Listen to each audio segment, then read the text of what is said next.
Kalau perlu, ya gunakan lie detektor untuk Jokowi, bohong atau tidak. Kalau perlu, periksa kejiwaannya. Harus begitu. Kalau enggak, gimana kita? Pakai undang-undang kesehatan jiwa ya? Iya. Periksa dia. Kalau enggak, repot kita.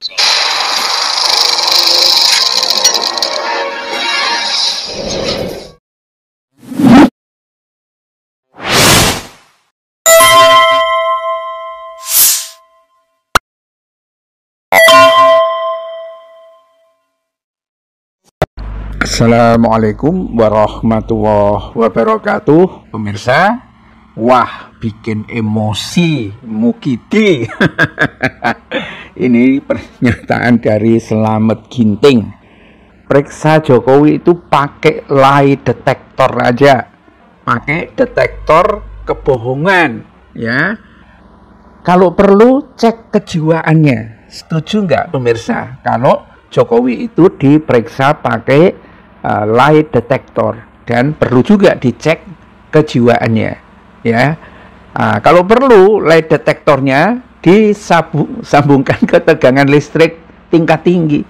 Jadi kalau dia bohong, ya, itu kabelnya nyenggol, ya, keret gitu kan, langsung kejang-kejang gitu.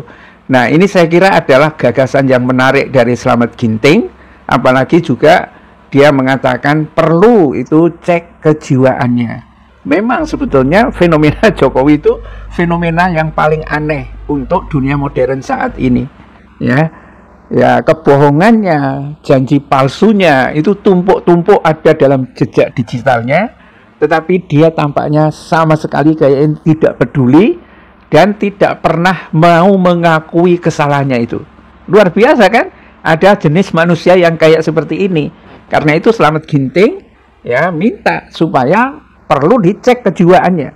Tapi sebetulnya juga bukan hanya Jokowi yang kayak begini. Para maling yang sebetulnya sadar bahwa dirinya maling, koruptor, itu ya sebetulnya jiwanya mirip Jokowi. Cuma memang mereka belum ketangkap aja kan begitu. Ya, ini satu gagasan yang sangat menarik ya, apalagi dalam beberapa hari terakhir ini Jokowi akhirnya mengingkari pernyataannya dulu. Ada tokoh besar ya yang kabarnya mendanai ijazah palsu, narasi ijazah palsu. Ya, tapi dikejar tidak jelas siapa yang dituju. Ini setelah ada reaksi dari SBY. Dan saya kira penting memang untuk menguji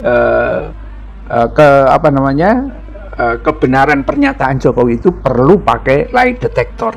Ya, ini disampaikan oleh Slamet Ginting dan memang tampaknya polemik tentang ijazah Jokowi tidak akan pernah selesai sebelum dilakukan proses pembuktian secara transparan di pengadilan. Ya, nggak akan selesai kecuali betul-betul kasus ini dibawa secara terbuka di Pengadilan Tata Usaha Negara.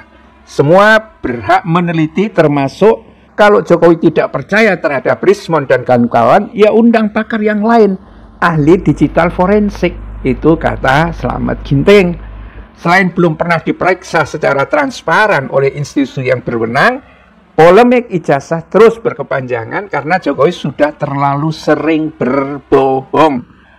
Sudah terlalu sering berbohong, termasuk terkait pembelaannya terhadap ijazah palsu, ya kan? Karena ini syarat dengan kebohongan-kebohongan, ya. Ini penuh dengan kebohongan-kebohongan, sudah terlalu banyak kita itu dibohongi. Jadi kalaupun dia itu bilang saya sakit, kita kadang-kadang nggak percaya dia sakit apa enggak gitu. Tapi kalau dia mati, ya sudah barang tentu sudah tidak bisa berbohong lagi kan? Karena kalau orang sudah mati dia tidak bisa ngomong. Cuma memang kemudian bagaimana Luhut, Tito Karnavian, dan geng-geng Solo yang lain? Jangan-jangan dikuburkan diam-diam, terus ada tokoh Jokowi KW atau kloningan Jokowi, kan kita tidak tahu.